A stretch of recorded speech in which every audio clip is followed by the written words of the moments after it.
আমি গতকালের যে কন্টেন্ট আমার ছিল সর্বশেষ, যেটাতে আমি সেনাপ্রধানের বক্তব্য নিয়ে আলোচনা করেছিলাম, তখন আমি বলেছিলাম যে আমি এরপর প্রধান উপদেষ্টার যে ভাষণটা ছিল আমাদের স্বাধীনতা দিবসের প্রাক্কালে দেওয়া ভাষণ, সেটা নিয়ে কিছু কথা বলবো। আজ সেটা নিয়ে কথা বলার জন্যই এই অনুষ্ঠানের অবতারণা। প্রধান উপদেষ্টার যে ভাষণটা উনি দিয়েছেন 25 তারিখ সন্ধ্যায়, সে ভাষণটা আমার বিবেচনায় আমার কাছে খুব অর্থপূর্ণ ভাষণ মনে হয়েছে। তার এ যাবৎকালে যত ভাষণ ছিল, বিভিন্নটা বিভিন্ন প্রক্রিয়ার ছিল, বিভিন্ন আশাবাদের জন্য ছিল। এবারই প্রথম আমার যেন মনে হলো উনি এ পর্যন্ত কি করেছেন অথবা করতে পেরেছেন অথবা কি করতে যাচ্ছেন, তার যেন একটা হিসাব নিকাশ দেওয়া হলো।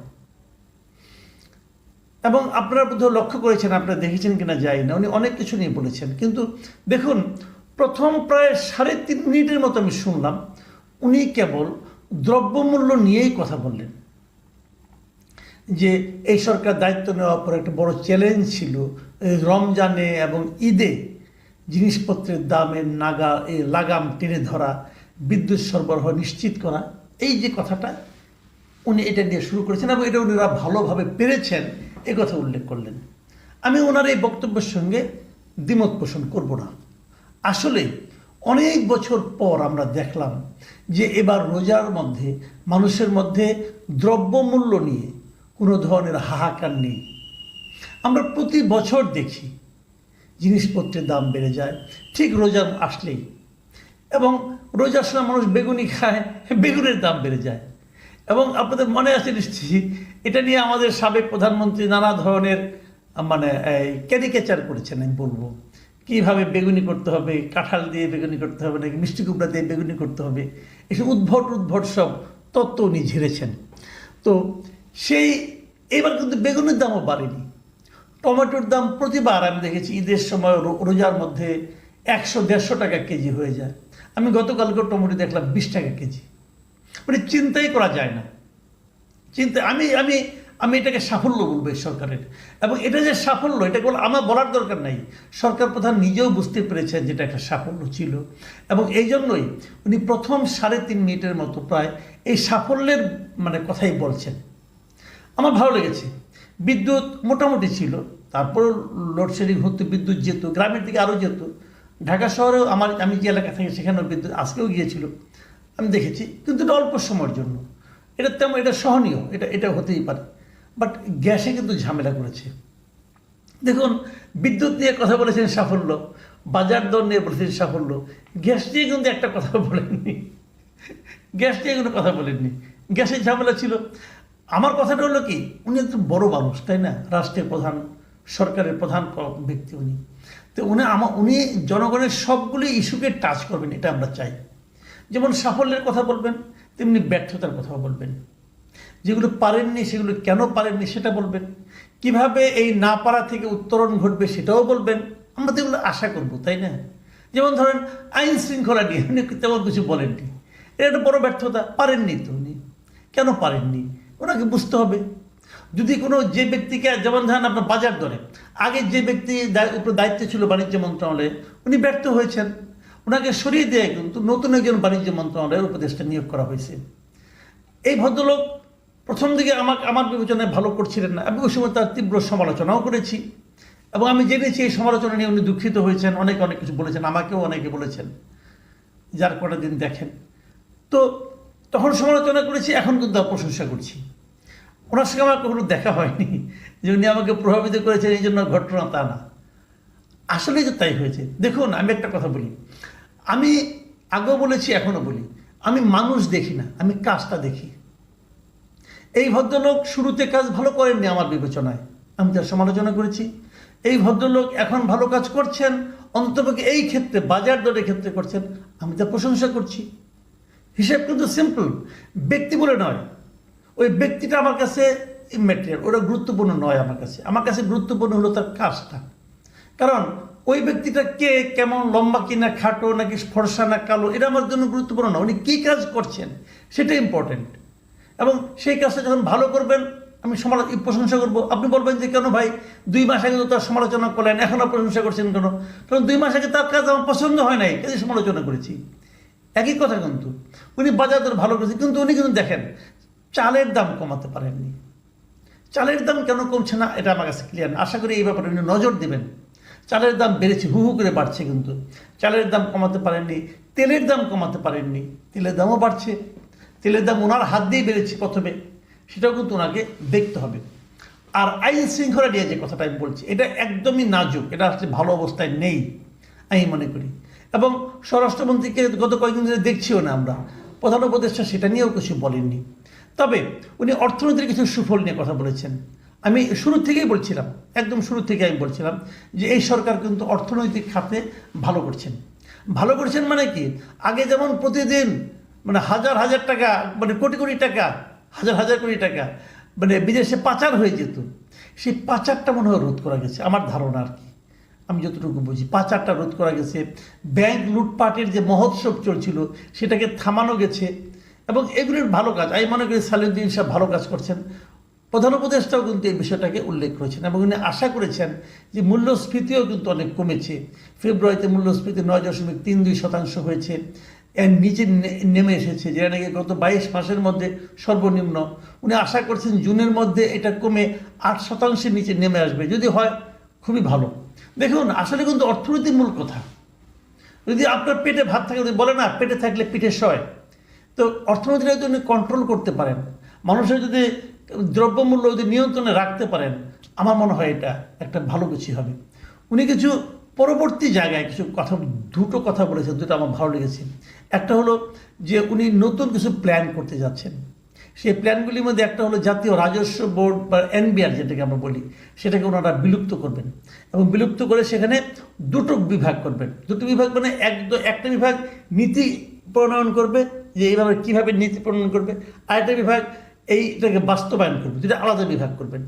তাতে কী হবে ব্যাখ্যা দিয়েছেন, এতে হলো যে সরকারের যারা নাকি পছন্দের ব্যক্তি, তারা যেমন আগে হাজার হাজার কোটি টাকা মানে রাজস্ব ফাঁকি দেওয়ার সুযোগ পেত, এই দুইটা যদি আলাদা করে দেওয়া হয় তাহলে সে সুযোগটা পাবে না।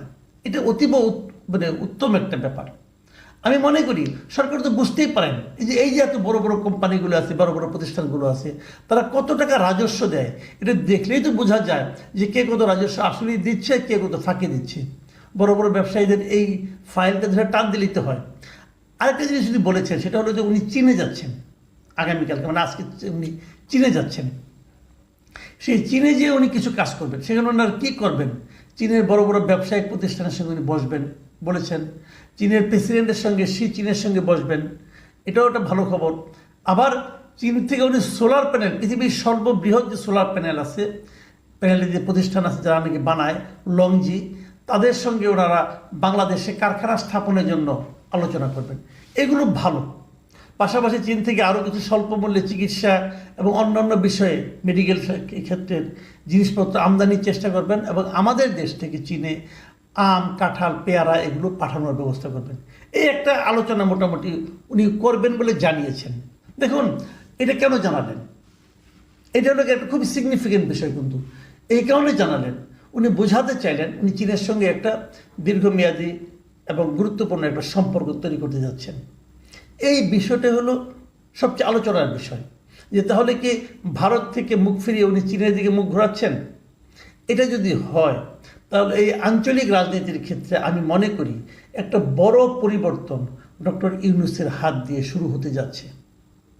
সেটার ফল ভালো হবে কি মন্দ হবে, ঝুঁকিপূর্ণ হবে নাকি আরামদায়ক হবে, সেটা হয়তো আমরা আগামী দিনে দেখতে পারবো। কিন্তু একটা চেঞ্জ বোধ করে আসছে, এই চেঞ্জটাকে কে কীভাবে নেবে জানি না। এবং উনি পজিটিভ দিক অনেকগুলি বলেছেন, আমাদের রেমিটেন্স বাড়ছে এটাও বলেছেন। আসলেও রেমিটেন্স অনেক বাড়তেছে। একসময় তো রেমিটেন্স নিয়ে প্রবাসী যারা ছিল তারা তো রেমিটেন্স একদমই পাঠাতো না, বিশেষ করে হাসিনা আমলের শেষ দিকে। ওটা আবার নতুন করে বাড়ছে। এবার সামনে ঈদ উপলক্ষে তো আরও বাড়বে। তবে যে প্রসঙ্গটা আমার ভালো লাগেনি সেটা বলে শেষ করি। ভালো লাগেনি হলো নির্বাচন নিয়ে। নির্বাচন নিয়ে উনি সুনির্দিষ্টভাবে কিছু বলেননি। বাংলাদেশের অনেক রাজনৈতিক দল বারবার বলে আসছে, বিশেষ করে বিএনপি তো বলেই আসছিল যে আপনারা একটা নির্বাচনের রোডম্যাপ ঘোষণা করেন। রোডম্যাপ জিনিসটা কি? রোডম্যাপ বলে আপনি বলবেন যে নির্বাচনে একটা সম্ভাব্য ডেট দিবেন, আমি অমুক তারিখে নির্বাচন করব, অমুক তারিখে আমি শিডিউল করব, অমুক তারিখে আমি এটা ঘোষণা করব, মানে ধাপে ধাপে কীভাবে আপনি যাবেন, কোন রাস্তায় আপনি নির্বাচনের দিকে যাবেন এবং কবে নির্বাচনটা আপনি শেষ করবেন তার একটা ধারণা আপনি মানুষকে দেবেন। বারবার তারা বলছে সরকার কেন এটা ঘোষণা করছে না, এটা আমি বুঝি না। ওরা বলুন যে আমি মার্চে নির্বাচন করব, অথবা বলুন অমুক সময় করব, এবং তারা রোডম্যাপ এখনই ঘোষণা করে দেন, সমস্যাটা কি তা বলেননি। উনি আবারও সে অস্পষ্ট জায়গায় রেখেছেন। উনি বলেছেন এই বছরের ডিসেম্বর থেকে আগামী বছরের জুনের মধ্যে নির্বাচন হবে। এটা গেলে অস্পষ্ট না, একটু আমি মনে করি হতাশাজনক। হতাশাজনক কেন সেটা আমি বলছি, ডিসেম্বর থেকে জুনের মধ্যে যখন কেউ বলে তখন কিন্তু সাধারণত কেউ ভাবে না যে সেটা ডিসেম্বরেই হবে। সবার ভাবনার মধ্যে কাজ করে তাহলে কি ফেব্রুয়ারি অথবা মার্চ অথবা এপ্রিল, এরকম কিন্তু ভিন্ন ভিন্ন ভাবনা আসে, কিন্তু ডিসেম্বরটা কিন্তু মাথায় কারো আসে না। আমরা কিন্তু এতদিন ধরে নিয়েছিলাম নির্বাচনটা ডিসেম্বরে হবে, কিন্তু সেটা আদৌ হবে কি না এখন আমার কাছে কিন্তু এখনও ক্লিয়ার না। আমি মনে করি এটা খুব ভালো কথা না, এটাকে বাংলাদেশের রাজনৈতিক দলগুলো খুব ইতিবাচকভাবে নেবে এটা আমার কাছে মনে হয় না। এবং এটা ডক্টর ইউনূস কেন করছেন, কেন ডিসেম্বরের পরে হলে সুবিধা, এই জিনিসটা উনি এখন পর্যন্ত কিন্তু ক্লিয়ার করেন নাই। ডিসেম্বর মানে যদি ডিসেম্বরেও হয় তবুও কিন্তু সেটা আজকে থেকে প্রায় 9 মাস, আপনি 9 মাসে কি নির্বাচন করতে পারবেন না? কেন পারবেন না? স্যার আমরা তো আমাদের দেশে আগে তত্ত্বাবধায়ক সরকারগুলো তারা তো 3 মাসে নির্বাচন করতে পারতো, আপনি 9 মাসে নির্বাচন করতে পারবেন না? এটা তো কোনো যুক্তি হতে পারে না। এবং আপনারা যে সংস্কারের কথা বলছেন সেই সংস্কারের অবস্থা কিন্তু ভয়াবহ হতে যাচ্ছে। সেই সংস্কারকে বিএনপি সবগুলো মানবে? মানা সম্ভব না বিএনপির পক্ষে। কাজেই এইগুলো নিয়েও কিন্তু আলোচনা আমরা সামনের দিকে হবে। কিছু ভালো ছিল, কিছু মন্দ ছিল, কিছু আশাবাদের কথা ছিল, কিছু সাফল্যের কথা ছিল, ব্যর্থতার কথা উনি উচ্চারণ করেনি। না করাটা আমি মনে করি এক ধরনের সীমাবদ্ধতা, করতে পারতেন। কারণ যিনি ব্যর্থ হয়েছেন তাকে সরিয়ে দেন না কেন, তাকে সরিয়ে অন্য কাউকে আনেন। আপনি তো 2-1বার চেঞ্জ করেছেন, তো এটা ওগুলি চেঞ্জ ছিল কি, ওগুলি ছিল মতলবী চেঞ্জ। এবার চেঞ্জ করে এটা হবে কার্যকর চেঞ্জ, কোনো সমস্যা তো নাই। স্বাস্থ্য মন্ত্রণালয়ের তো দুরবস্থা, মহাদুরবস্থা। স্বাস্থ্য নিয়ে তো আপনি একটা কথা বলতে পারেন নাই। আপনি তো সেই আহতদেরই এখনও চিকিৎসা করতে পারেন না যারা নাকি আন্দোলনের সময় আহত হয়েছে। কিন্তু এগুলি ব্যর্থতা ছিল। তারপরও আমি বলবো যে ডক্টর ইউনূসের এই যে জবাবদিহি করার অথবা নিজের কর্মকাণ্ড প্রচার করার, প্রকাশ করার, জনগণের কাছে জনগণের মুখোমুখি হওয়ার এই যে জিনিসটা, এটা আমার কাছে পছন্দ হয়েছে।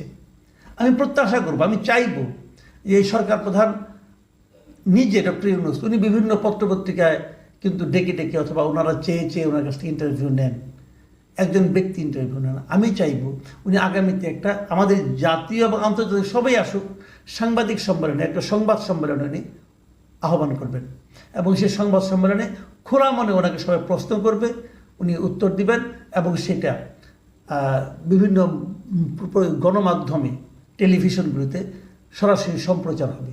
আমি এরকম একটা কিছু চাই। যদি উনি এটা করেন তাহলে আমি মনে করবো যে উনি আসলেই জবাবদিহিতামূলক একটা সরকার প্রতিষ্ঠা করতে যাচ্ছেন অথবা উনি চালাতে চাচ্ছেন।